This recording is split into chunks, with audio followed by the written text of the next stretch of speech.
thank you, baby. Yes, I do. How sweet it is to be loved by you. Feels so fine. How sweet it is to be loved by you. I close my eyes at night, wondering where would I be without you. My life, Sure, that'd be great. everything I did was just a bore. Everywhere I went, seems I've been there before. You'd right enough for me all of my days. With a love so sweet in so many ways, I wanna stop. Thank you, baby. I just wanna stop. Thank you, baby. Oh, yes. How sweet it is to be loved by you. It's just like sugar sometimes. How sweet it is to be loved by you. Whoa, yeah.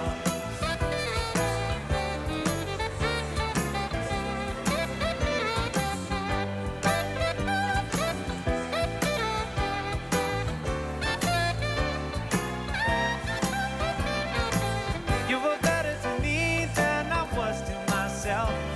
For me, there's you, and there ain't nobody else. I wanna stop. Thank you, baby. I just wanna stop. Thank you, baby. Oh, yes. How sweet it is to be loved by you. How sweet it is to be loved by you. Oh, now, how sweet it is to be loved by you.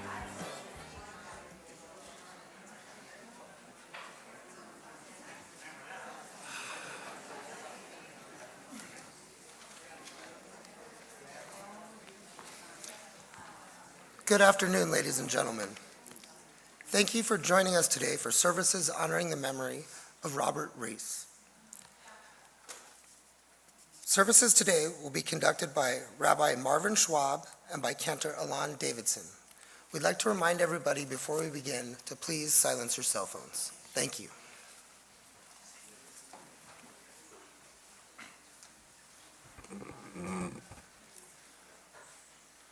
So as we begin our service, before we actually begin the actual service, I want to invite those who are wearing Kriya ribbons to please stand if you are able. The act of Kriya is what remains of the ancient tradition that when we would learn of the loss of a loved one, we would literally tear our garment. We would tear our clothing at that moment, knowing that later we could sew up that garment. That would be fine. But just like our beloved Bob has been torn from us and our hearts have been torn, we know that they will heal, but they will never be exactly the same again, just like that garment wouldn't. So we wear these Kriya ribbons for the first 30 days of mourning because we're taught that when Moses died, the Israelites remained at Har Nevo, at Mount Nebo, for the first 30 days before entering into the Promised Land. And as you wear them, it's an opportunity for those who know what they mean to offer their condolences, and those who don't know what they mean might ask about them. Either case, it's an opportunity for you to share a Bob story. It's an opportunity for you to share a memory, because memory is a powerful thing. So powerful that in Judaism, when someone dies, we say, may their memory be an abiding blessing. But we're reminded that a memory kept to ourselves is not a blessing. Only when we share that memory with others do we make it a blessing. And what a gift of blessings these 95 years have been. And so as you prepare to tear your ribbon, I invite you to repeat after me this benediction, this blessing. Baruch atah Adonai, Eloheinu melech haolam, Dayan ha'emet. Blessed are you, Adonai, our God, sovereign of the universe, the judge of truth. And now I invite you to tear from the bottom.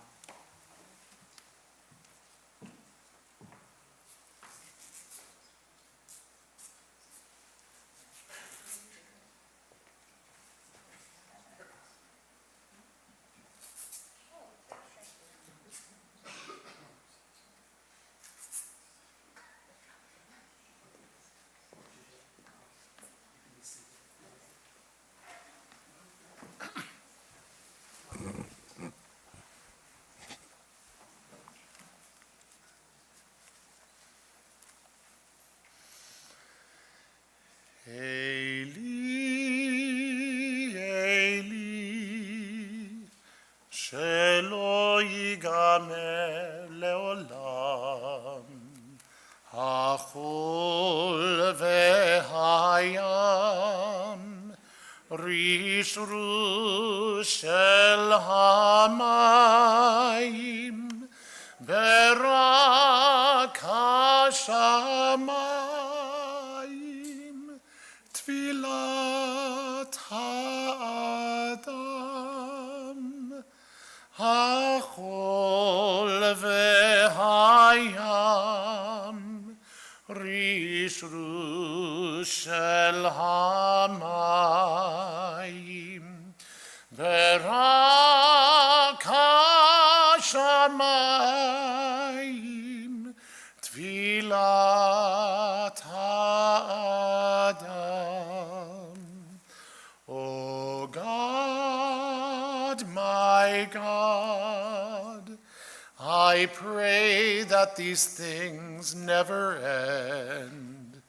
The sand and the sea, the rush of the waters, the crash of the heavens, the prayer of the heart, the sand and the sea, the rush of the waters, the crash of the heavens, the prayer of the heart.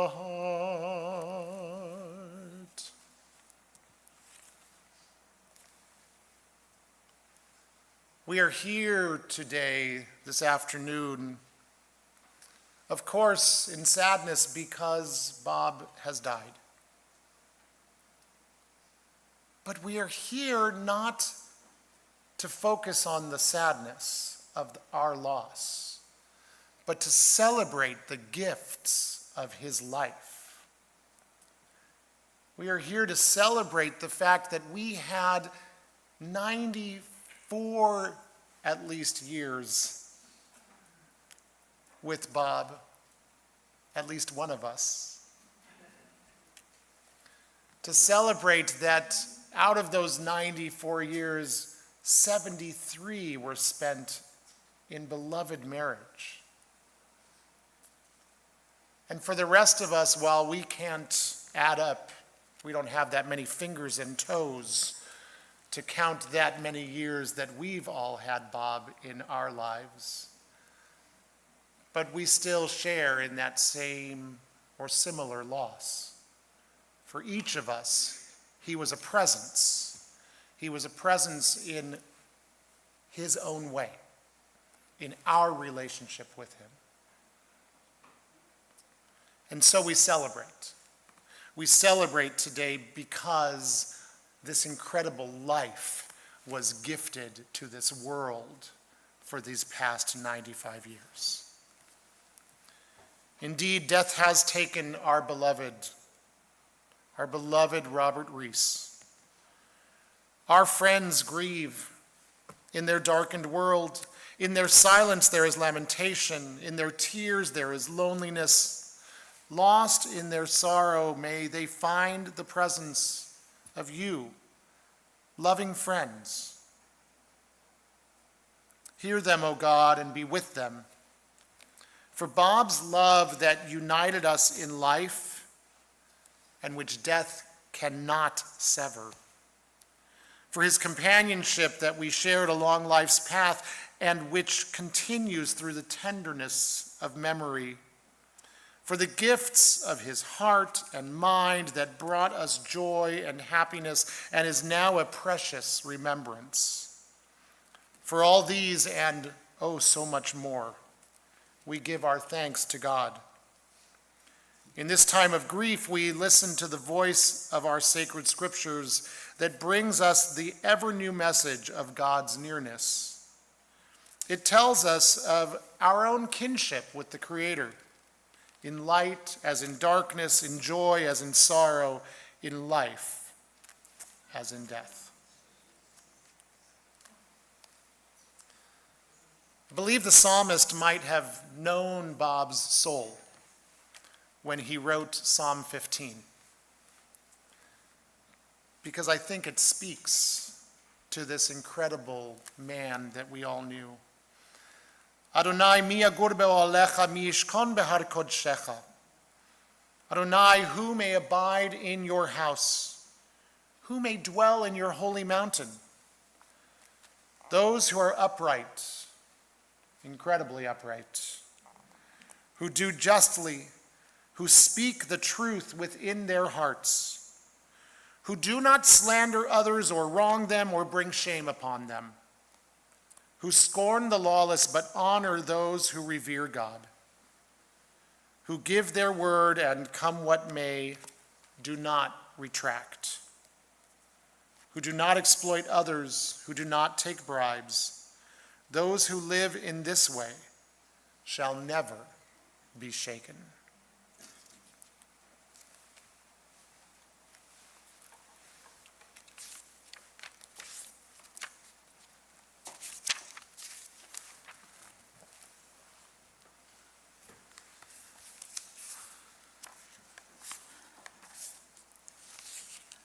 The 23rd Psalm has become a staple at moments like this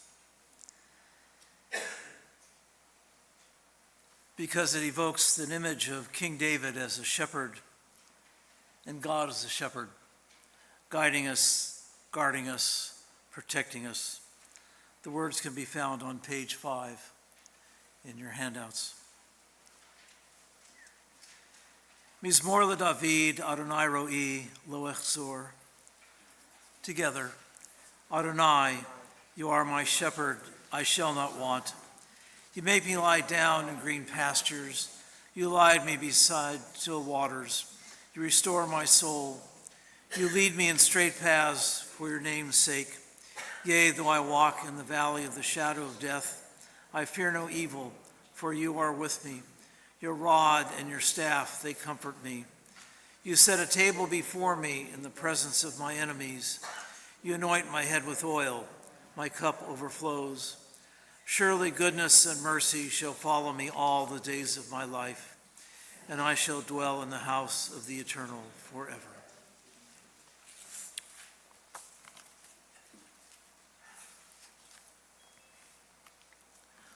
Forever speaks of immortality.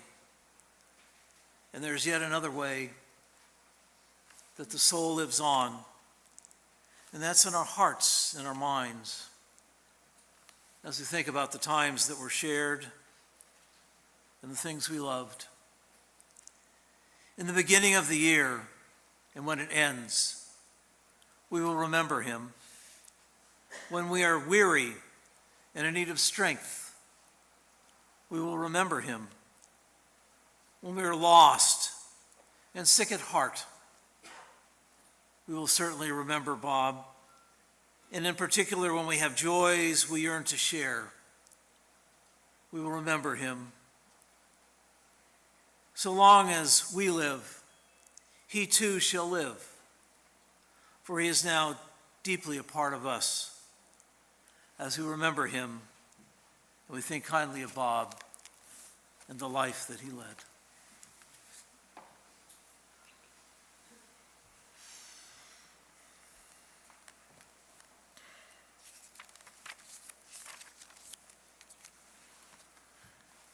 Ecclesiastes wrote, "For everything there is a season, a time for every experience under heaven, a time to be born and a time to die, a time to plant and a time to uproot what is planted, a time to tear down and a time to build up, a time to weep and a time to laugh, a time to grieve and a time to dance, a time to throw stones and a time to gather stones, a time to embrace and a time to refrain from embracing, a time to seek and a time to lose, a time to keep and a time to discard, a time to tear and a time to sow, a time to keep silence and a time to speak."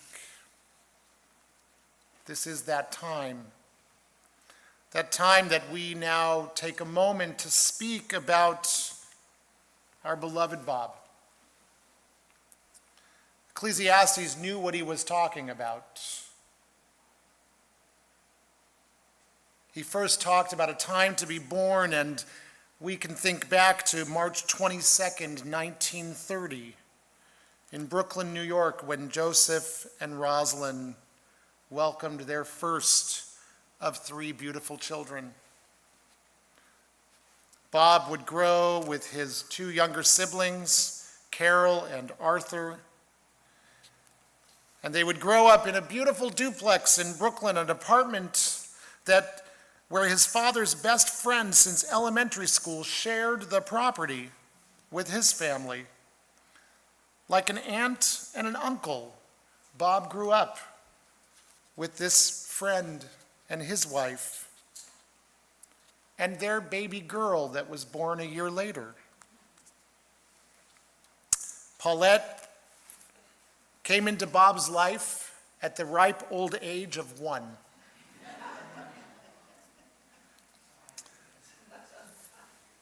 But they didn't realize that they weren't related until high school. We all have those aunts and uncles that at some point we say to our parents, "Is that really my aunt? Really my uncle?" And our parents say, "No, they're just good friends." That was the relationship between Paulette's family and Bob's family. And by the point they realized that they weren't related, they may as well have been. Bob was in high school, a great student, a great basketball player, and getting ready to go off to the University of Michigan, while Paulette was dating somebody else. It was Bob's time to plant his passion for electrical engineering off in Michigan, until he received a call from Paulette that she was single now. And without any hesitation, he returned to New York to be with her, finishing his degree at City College in New York. It was his time to tear down perhaps what he thought would be and to build up his relationship in a new way with Paulette. And on June 15th, 1952, 73 years ago, almost. Wow. They were married. Bob had a big move to make. He had to move upstairs to Paulette's apartment and into her childhood bedroom, because it didn't make sense for them to go and find a new place, as after they got home from their honeymoon in Bermuda, he was joining the Army. So while he was in the Army, of course, he would come home to his wife's childhood bedroom on the weekends. And somehow, a short time later, in 1955, they welcomed Kenny at Queens Naval Hospital, followed every 2 years with another beautiful child with Donna and then Arlene. After serving in the Army, Bob thought it would be a good idea to move out west and took a job with Hughes. Starting off living in Santa Monica, but shopping for an affordable home in the far-off outer lands of San Pedro. And from then on, after buying their home on General here in San Pedro, they never lived outside a couple of mile radius of that first location. Bob knew that there was nothing more important to him than family. And while I would never presume to share the intimate details of familial relationships, suffice to say that Bob was a supporter of dreams, a very calculated, logical, analytical, dedicated supporter. And you'll hear more about those more intimate details shortly from his children and his grandchildren. If his kids could dream it and support their case for it, he would consider it and make a case for how they could acquire, receive, or achieve it. That's the way he designed computers and ATM machines, so it should also work for supporting a family. And it did. We know it did. He even supported Paulette returning to school when the kids were in middle school to fulfill her lifelong dream of becoming a nurse. And fulfill that dream she did. With family and family time always at the center of his life, Bob and Paulette grew up here in San Pedro. 6 p.m. was dinner time. Bob would walk through the front door, empty his pockets, take off his badge, and sit down at the table where his family was awaiting him for dinner. Every night at 6 p.m., dinner was served. And on the weekends and at other times, he would support his Girls and Girl Scouts, and he would support Kenyan Indian guides, and they would go out and be together because Bob understood how important that was. Even joining Temple Bethel was a demonstration of how important family was, demonstrating a need for a spiritual community and the need to support it. Whether he was here doing maintenance on the building or chopping down palm fronds from someone's home and bringing them to put on the sukkah, or the all-important job, as every one of us would appreciate, fixing the air conditioning before the High Holy Days. Eventually, Bob and Paulette were honored together as Zebulon recipients, the highest honor that this community gives to our amazing volunteers. He loved to travel the world with his bride and their friends. He loved to see every national park, and by golly, it felt like every California mission with his kids. He loved their boating trips to Catalina on Corky, their boat, or fishing on the weekends. Whatever it was that he did when he wasn't at work, it was about his family. It was about being home and being together. And dare I say, even when he was at work, it was always about his family and supporting them and providing for them and supporting those dreams. Many of us know that he also valued his friends because we were family to him as well. Whether he was playing poker with you or hanging out with his chavara, with the Sorkins and the Pogorelskis and the Tysons and the Hermans and the Zinners and the Picards and the Morrises. Or perhaps it was going and playing tennis with his friend Jerry. Or playing tennis with the Peck Park Patriarchs, as they called themselves. Yes, it's real. And then, of course, after they played tennis, they had to go to the clubhouse for coffee. That's code for McDonald's. The light in Bob's eyes never faded. And if they weren't bright enough with his 3 kids and all of his friends, when he was blessed with grandchildren and great-grandchildren, wow, did he hit the jackpot. He wanted to be there for everything. He wanted to be at the hospital for their births. He wanted to help them move into new homes. He just wanted to hold those babies because he loved babies. I think he was training them to not get nosebleeds at heights. Could be. He even found a monkey puppet, I've been told, who evidently could fix every single issue that these kids had. If they were upset about something, the monkey puppet came out and could cure all the ills of the world.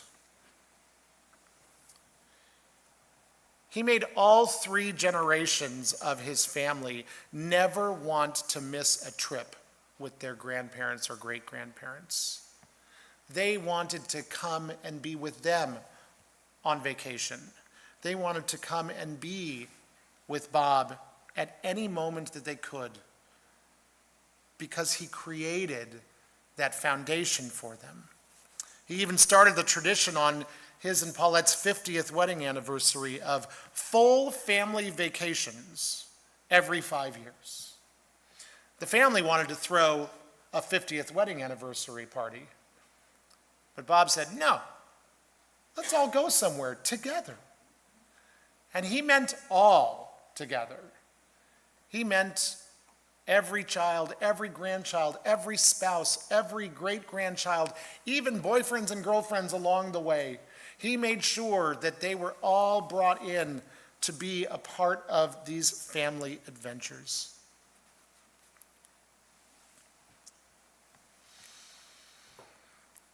I remember last Hanukkah, the last time that I saw Bob in these hallowed walls. You see, 4 years ago, he and Paulette decided that perhaps it was time to downsize a little bit. It was time to move into a community where they could be cared for when needed and where they could take care of themselves really well. But then this last Hanukkah, just after it, Bob suffered a terrible fall. During this short time of decline, from last December to now, Bob was constantly surrounded and cared for by Kenny and Donna and Arlene. They were omnipresent for him and Paulette, and I know will continue to be.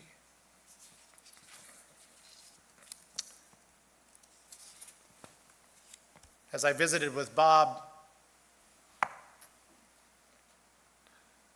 just this last week, I said to him,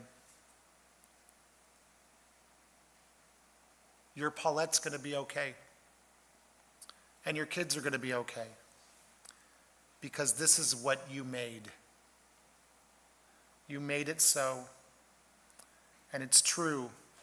The love and the attentiveness and the caring is what's going to hold this family together for generations to come. And look at these beautiful generations who are here.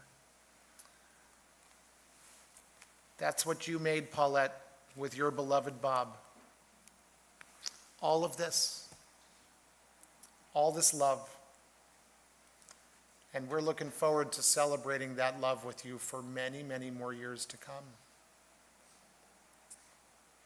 Zecher Tzadik Livracha. The memory of a righteous person is a blessing. Baruch atah Adonai hamenachem ha'avelim. Blessed are you, God, the healer and comforter of the bereaved. I ask now that you give your ears to Ken as he comes and shares some memories of his dad.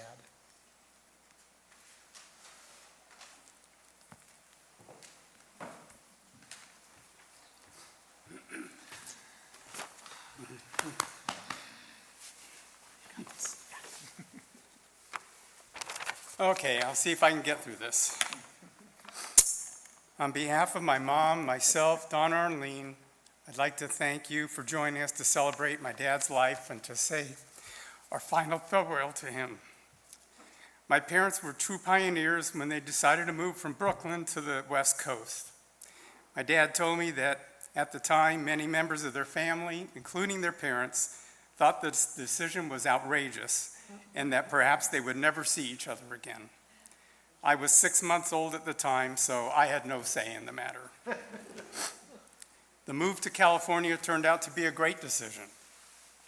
My dad, with his engineering degree in hand, pursued a career as an electrical engineer.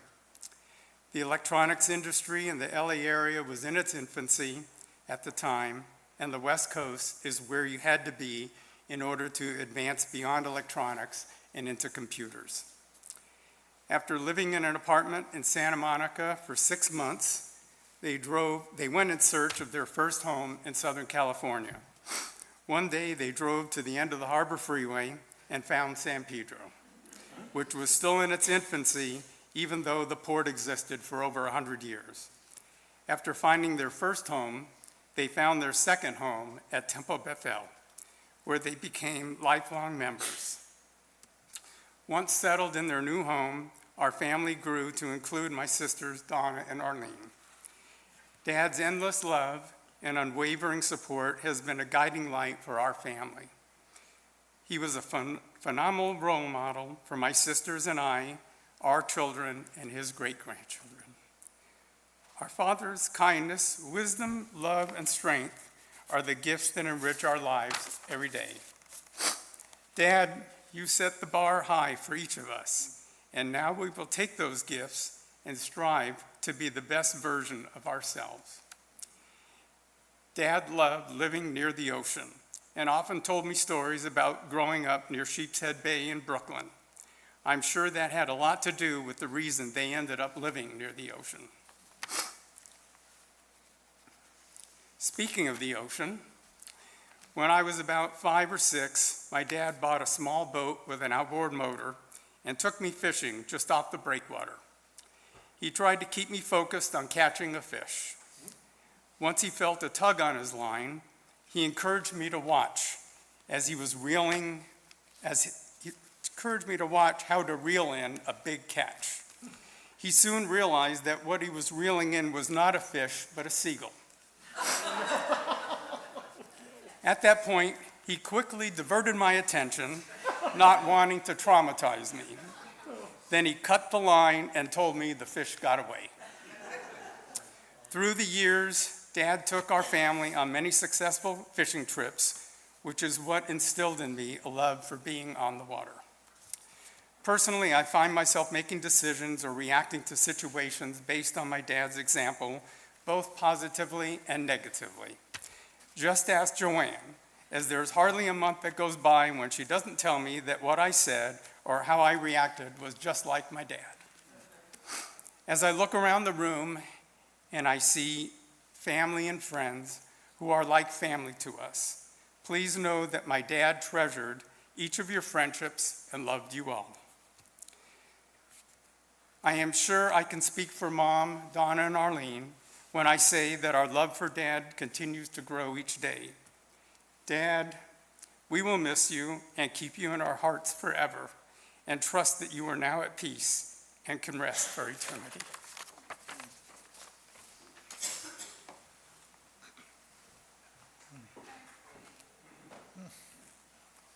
Donna?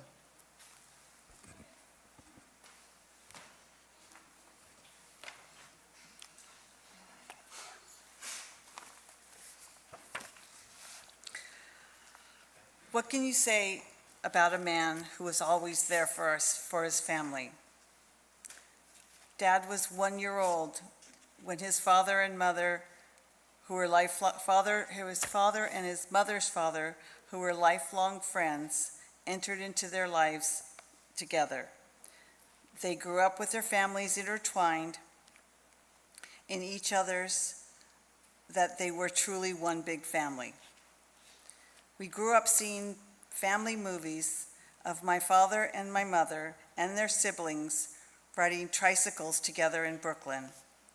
They didn't actually date until they were out of college, and my dad tells us that when they were married, all he had to do was move up to my mom's bedroom. Now, having known each other for 94 years, being married for 73 of those this Father's Day, they were married on Father's Day 73 years ago, their love for each other has affected everyone in our family and touched all of our lives. He was truly the gentle giant in my life and an incredible influence in the lives of all of our children. Having almost all of our children and grandchildren here today, many who have traveled from out of state, is a testament to the role that Dad played in their lives. Dad never spoiled us as we grew up, but Dad never spoiled us as we grew up, but also never said to us, we can't afford it, when we asked for something. He loved his time with Arlene and I in Girl Scouting. Mom and Dad placed an importance on being together as a family, celebrating to choose family vacations every 5 years, savoring the time together with their children, grandchildren, and spouses at different destinations. From Israel and Washington, D.C., they took their grandchildren.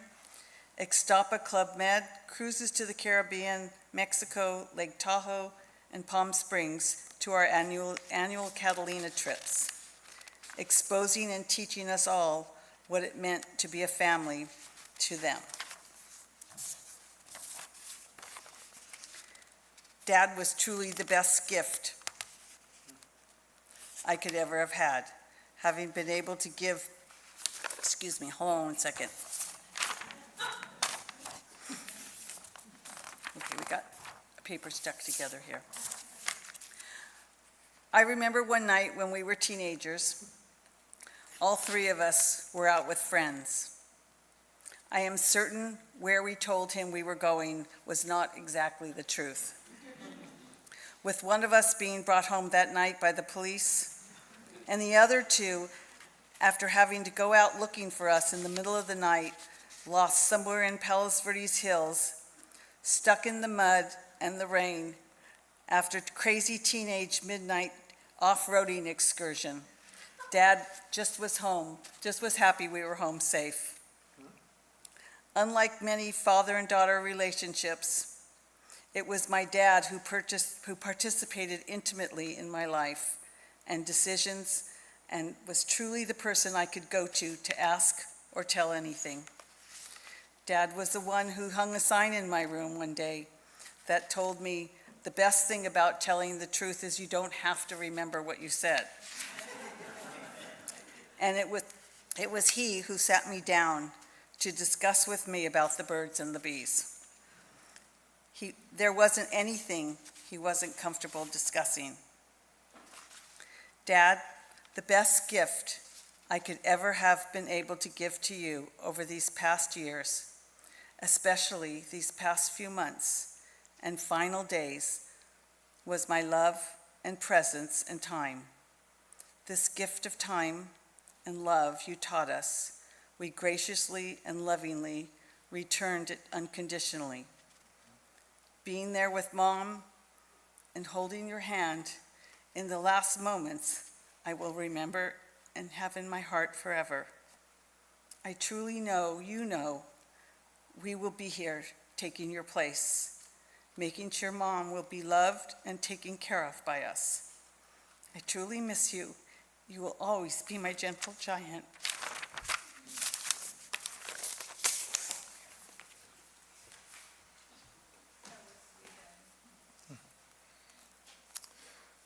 Now I'd like to invite Bob's cousin, Bonnie, to share a few words.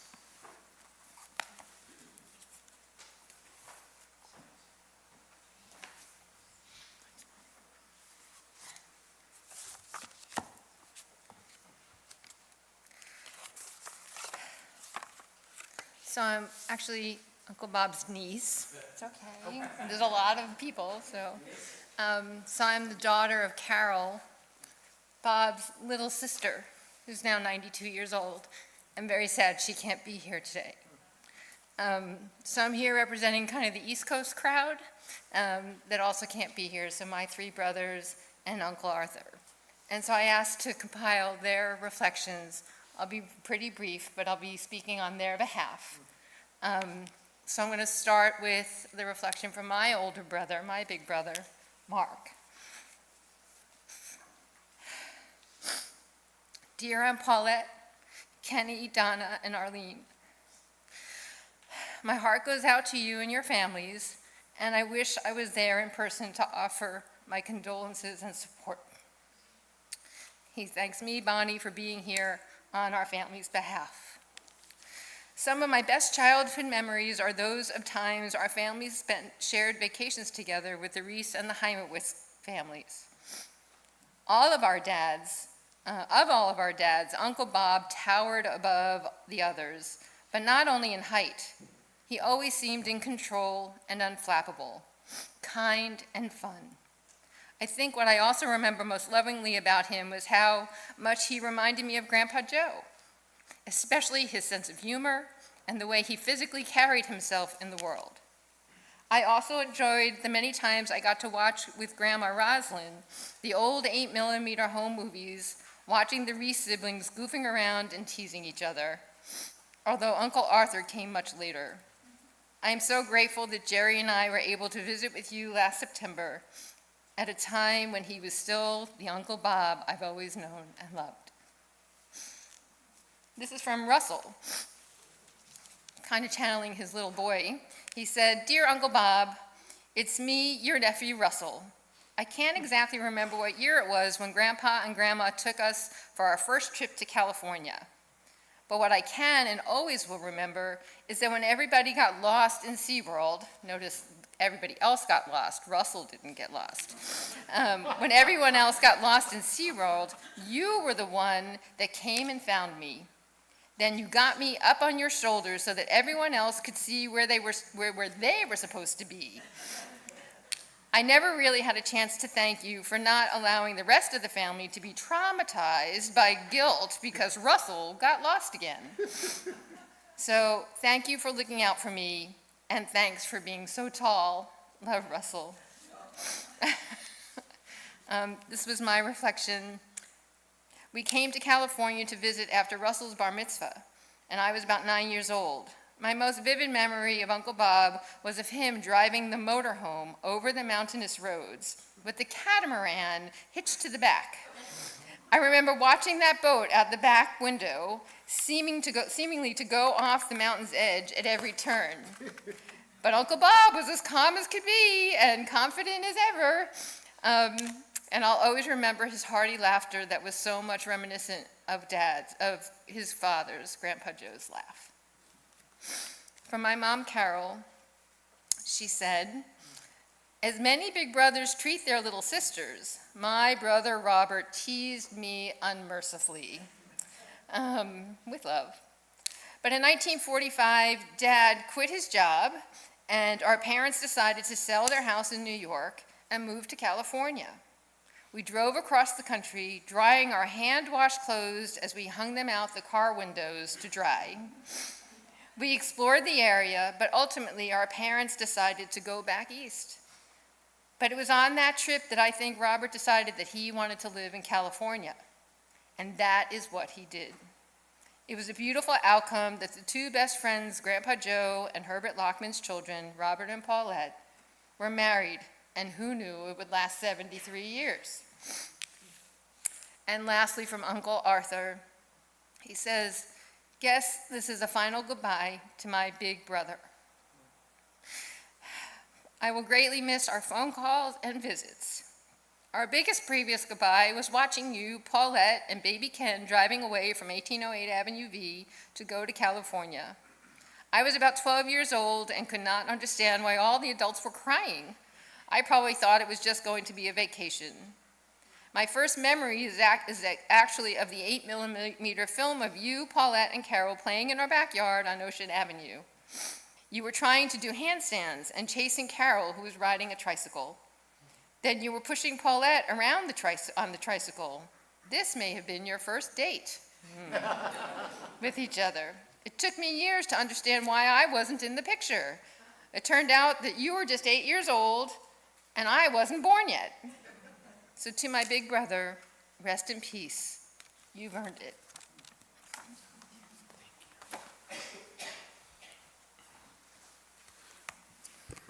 Thank you, Bonnie. Now I'd like to invite Sarah and Amy and Allison to come on up and share some memories of your grandfather.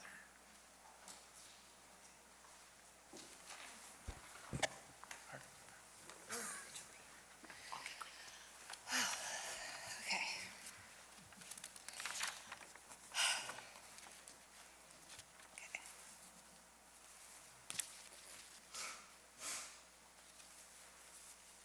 Hold on.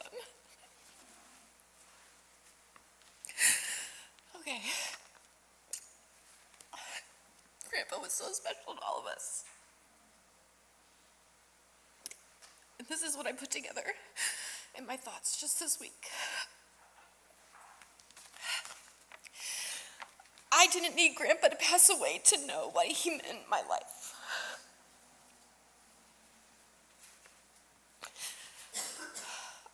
I always knew it because he was always there. I can't think of any life event he and Grandma weren't there for.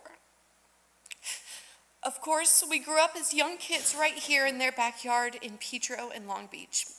We didn't know it then how lucky we were to have grandparents on both sides of our family that were so close. No less, grandparents on both sides who enjoyed spending time together. So we could all unify for holidays and birthdays. All of Grandpa's drives up north to Cool to see us as we grew up and went off to college, bat mitzvahs, Hanukkahs spent together in our Greenhorn courthouse, high school graduations, marriages. I am stronger through all of this because of Grandpa. I won't forget him standing there as I graduated college in Chico, as I married Mike, and the visits never stopped. They even traveled to Japan to see us 10 years ago when we lived there. 2 weeks they spent traversing a foreign land at 85. Who does that? They did. Happy memories will live on for me through things I still do to this day that Grandpa instilled in us. For me, that was tennis. The first time we took lessons, me and Amy, was just here at Peck Park, and Grandpa got us our own rackets.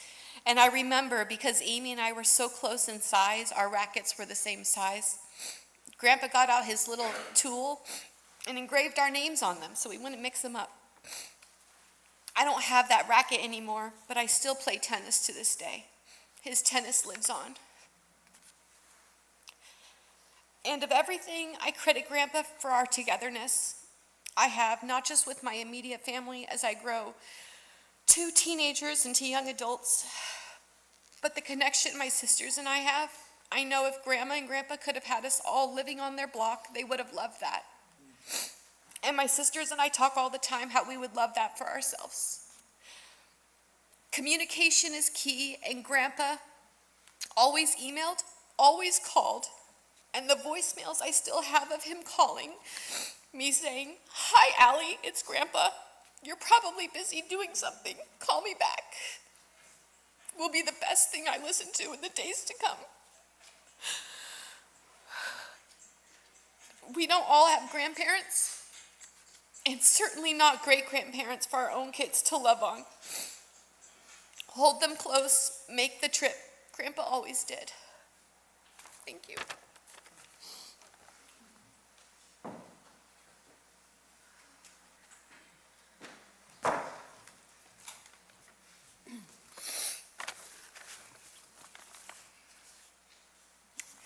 Grandpa was kind, steady and loving, and a total goofball.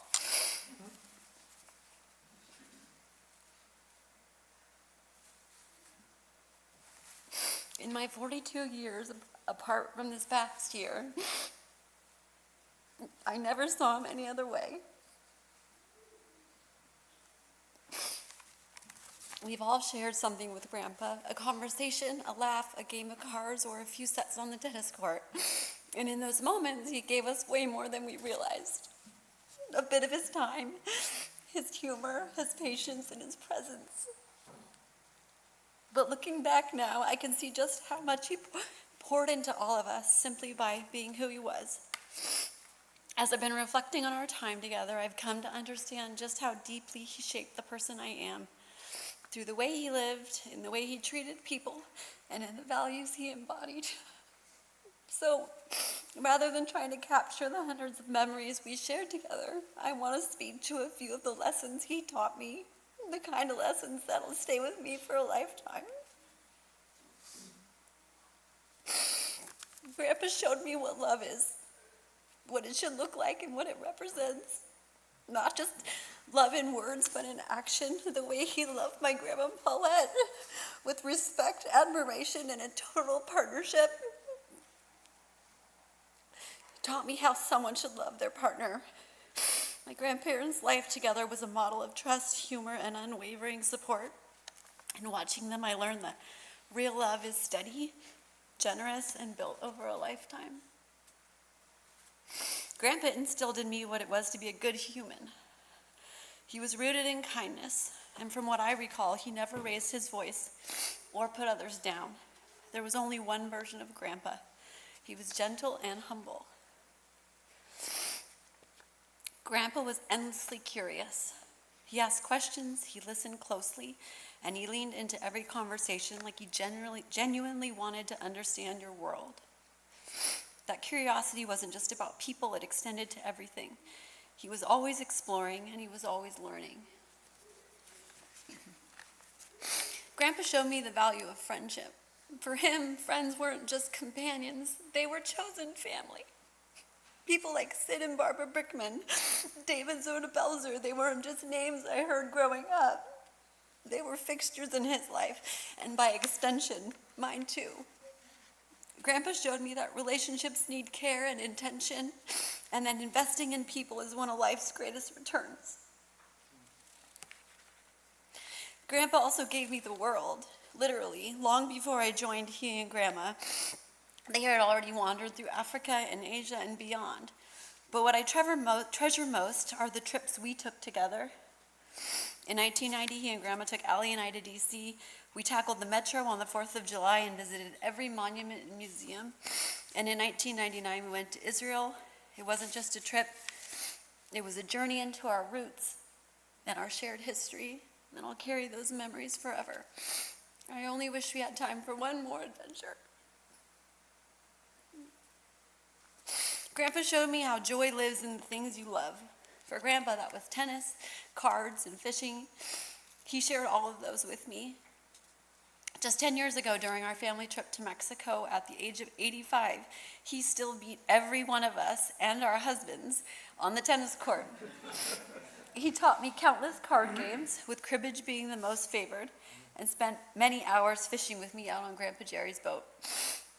He showed me that when you find your passion and you share it with others, it's that much sweeter. Grandpa taught me about community. This synagogue, these people, were and still are a central part of my grandparents' lives. My grandparents are some of the longest standing members at Temple Bethel. They didn't just attend, they belonged. Being here today, surrounded by all of you, reminds me just how deeply rooted they were in this community. Grandpa taught me not to take myself too seriously and to always find time to laugh. And lastly, something I'm still trying to embrace is that there's always room for dessert. Grandpa Bob gave me so much more than memories. He gave me values to live by. And even though I'll miss him every day, I know the best way to honor his life is to keep living out those lessons, to love big, to be kind, to stay curious, to show up for your people, and to find joy in the things that matter most. I tell my kids all the time how lucky they are to have and to have known their great-grandparents, a few of whom are still in this room.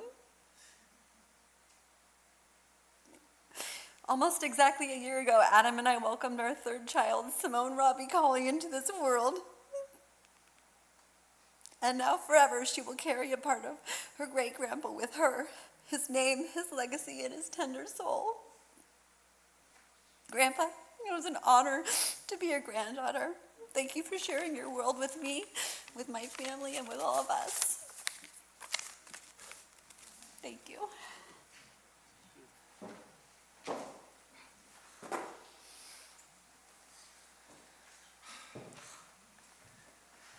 Well, this is what happens when you're the baby.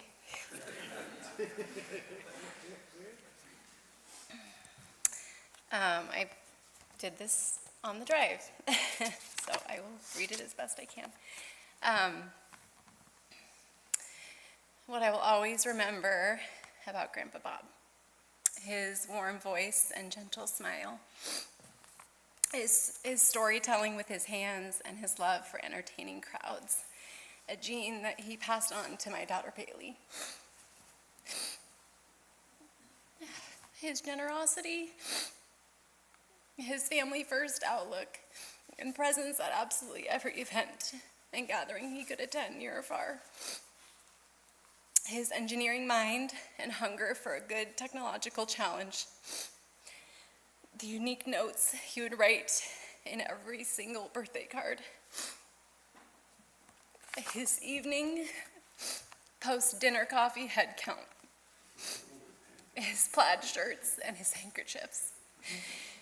His early morning unloading of the dishwasher and coffee prep, which as a young child was slightly annoying. It meant that there was no sleeping in at Grandma and Grandpa's. But what I wouldn't give to wake up to that and a fresh grapefruit one more time. Grandpa was always the best at getting our family together, even now. No matter how large our family grew, and no matter how spread out we all dispersed across the country and beyond. Especially in this sacred place here, a place that is like a second home to the Reiss family, and where so many of my core memories were made. Grandpa would be so proud to see us all here.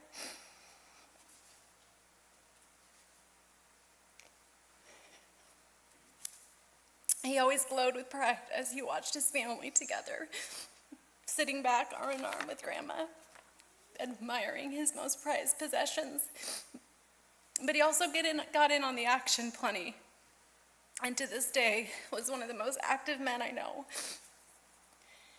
He never said no to an adventure or an activity, like when he and Mark Friedman single-handedly wiped out our entire family in the Reiss family tennis tournament in Ixtapa at the age of 85, or climbing the slippery rocks up the waterfall in the Cayman Islands, or some of my fondest memories of Grandpa, which were jumping into the ocean off Grandpa Jerry and Uncle Kenny's boats in Avalon, and riding around the harbor in the dinghy, peering through the ocean to spot all the Garibaldis.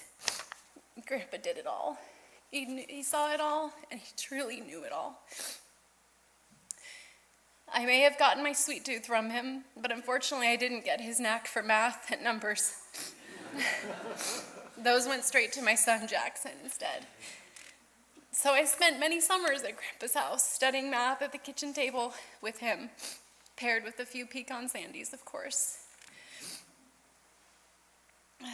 Grandpa was an engineer by trade and a knower of all things. If you had a problem or a question, Grandpa was the guy. There was no challenge too steep, and even if he didn't have the answer, which he would never admit to, he was bound and determined to figure it out. I am grateful and honored to have married the next best version of Grandpa. Dustin, you're now the tallest man in the family. And many of our go-to for technological support. I would say you have big shoes to fill, but I am certain they were about the same size as Grandpa's. And given that you taught him so many things about new age technology in the last decade, I think he would be honored to pass the torch to you.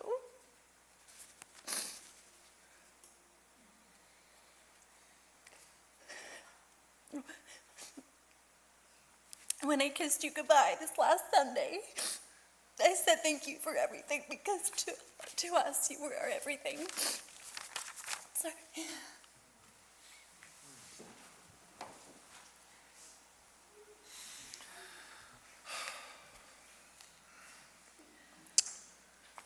And finally, Arlene.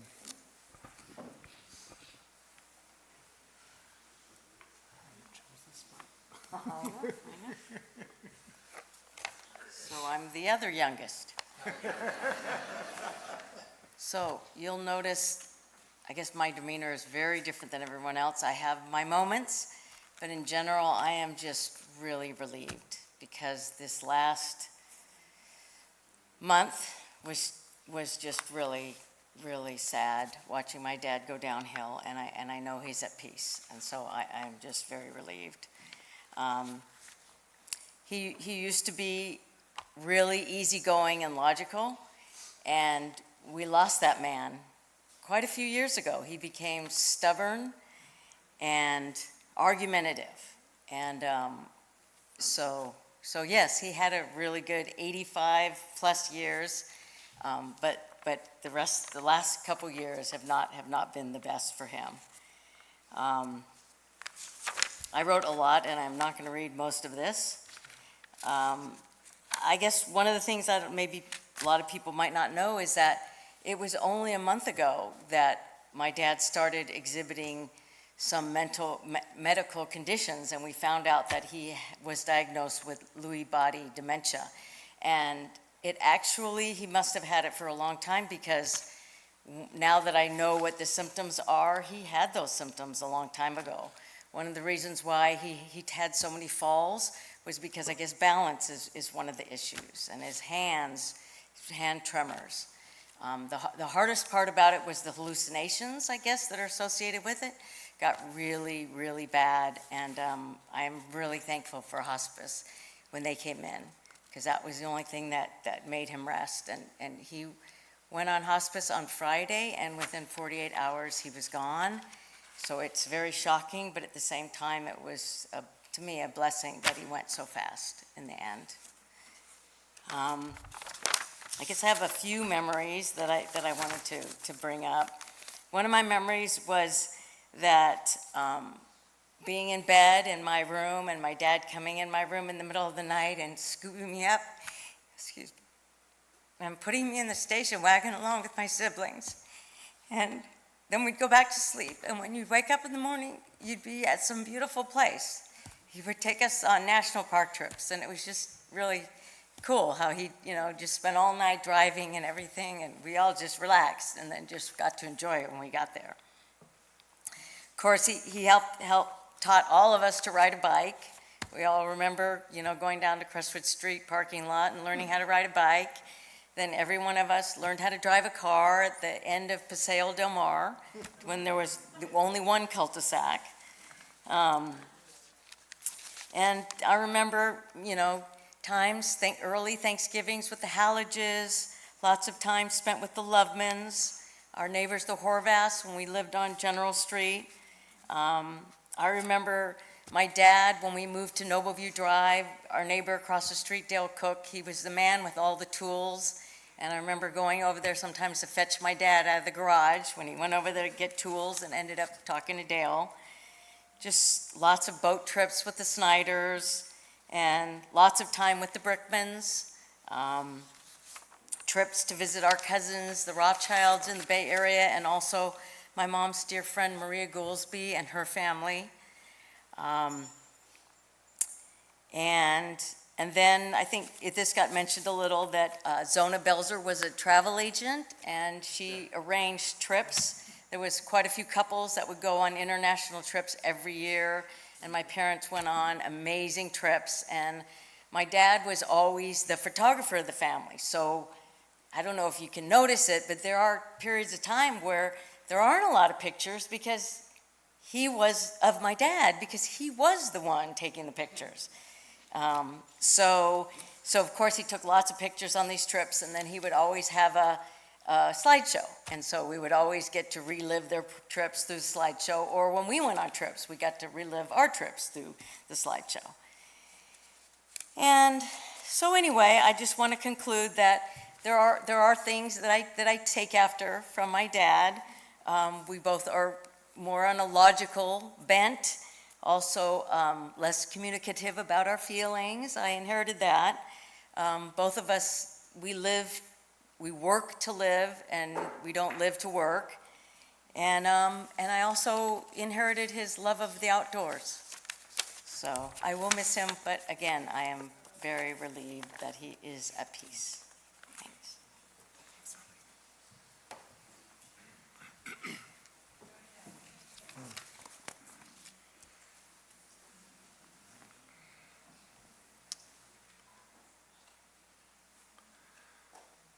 May the memory of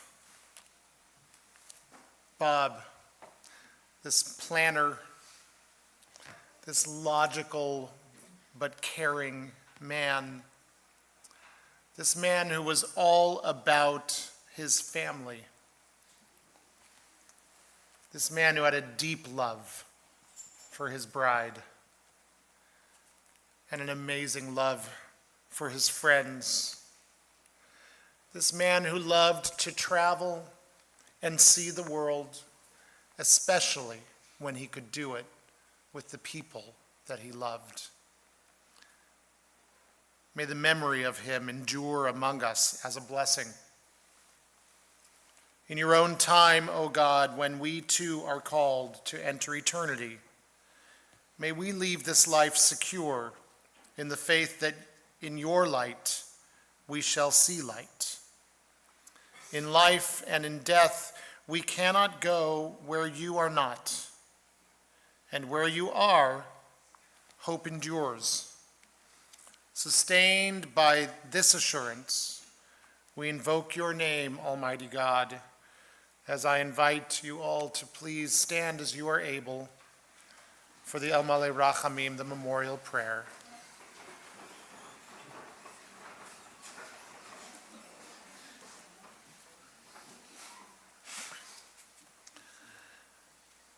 El Malei Rachamim, Shochein Bamromim, Hamitzei Menucha Nechona, Tachat Kanefei HaShechina. Im kedoshim utorim kezohar haraki amazhirim et nishmat Reuven ben Yosef שהלך לעולמו בעל הרחמים יסתירהו בסתר כנפיו לעולמים בצרור החיים את נשמתו Adonai hu nachalato v'yanuach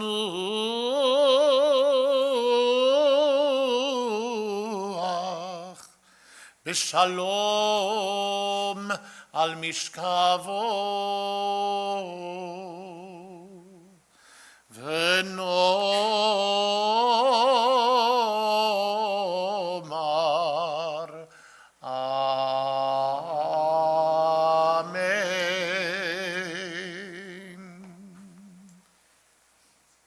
El Malei Rachamim, compassionate God, eternal Spirit of the universe, grant perfect rest in your sheltering presence to Bob Reiss, who has entered eternity.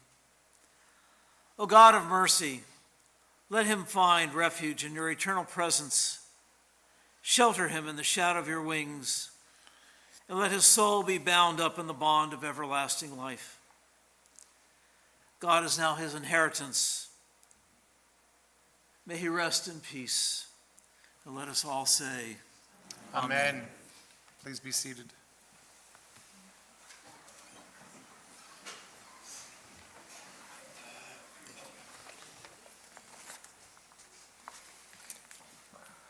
In a few moments, we will be leaving here and proceeding to Green Hills Memorial Park for the interment portion of the service, which will begin at 3 p.m. Please keep in mind that we are not driving in a formal procession, but yet will rather reconvene at Green Hills.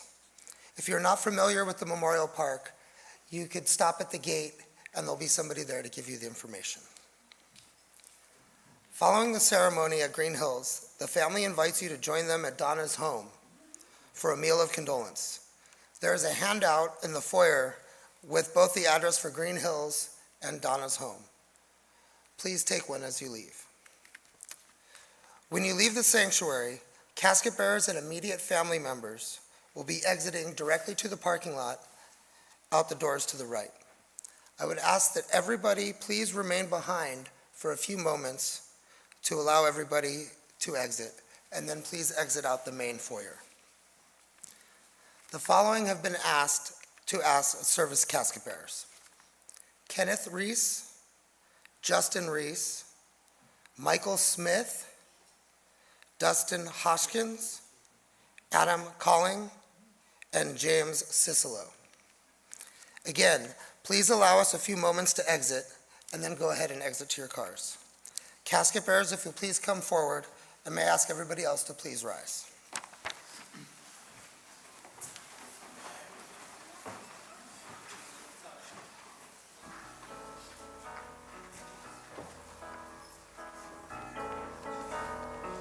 When you're alone and life is making you lonely, you can always go downtown. When you've got worries, all the noise and the hurry seems to help, I know.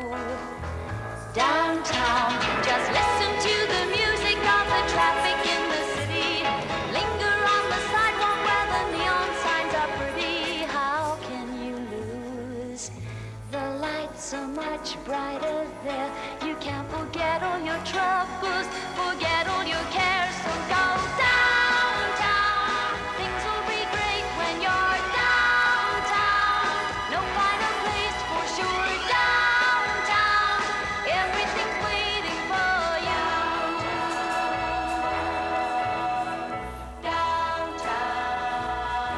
Downtown. Don't hang around and let your problems surround you. There are movie shows downtown.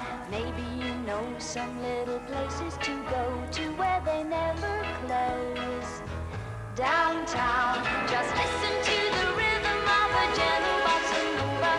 You'll be dancing with them too before the night is over. Happy again. The lights are much brighter there. You can't forget all your troubles, forget all your cares, so go downtown, where all the lights are bright. Downtown, waiting for you tonight. Downtown, you're gonna be alright now. Downtown,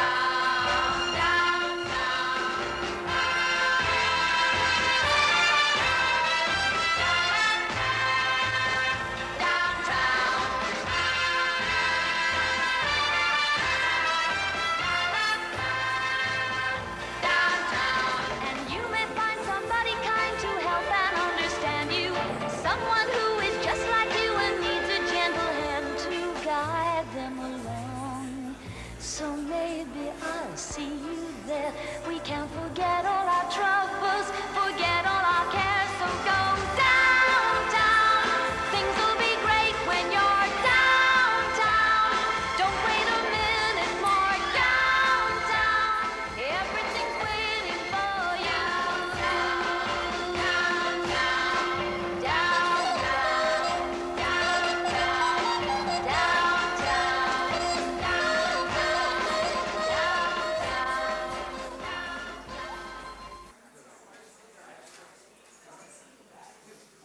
When you're alone and life is making you lonely, you can always go Downtown, when you've got worries, all the noise and the hurry seems to help, I know.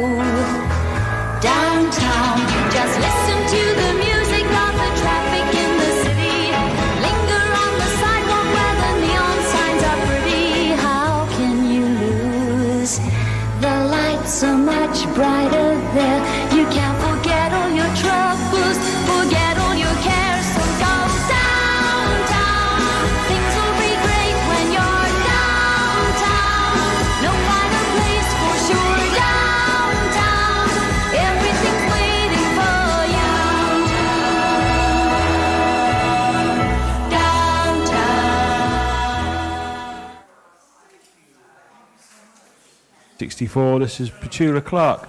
Got number 2 in the UK, number 1 on the Billboard chart. This is Downtown.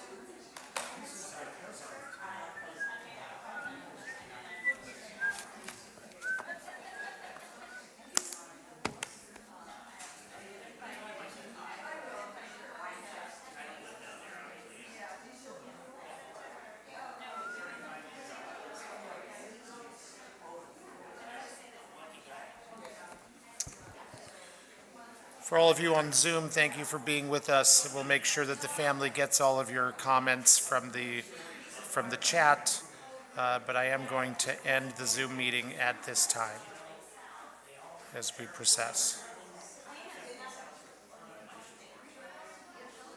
And of course, Carol and Arthur, our condolences to both of you. We loved your brother a great deal.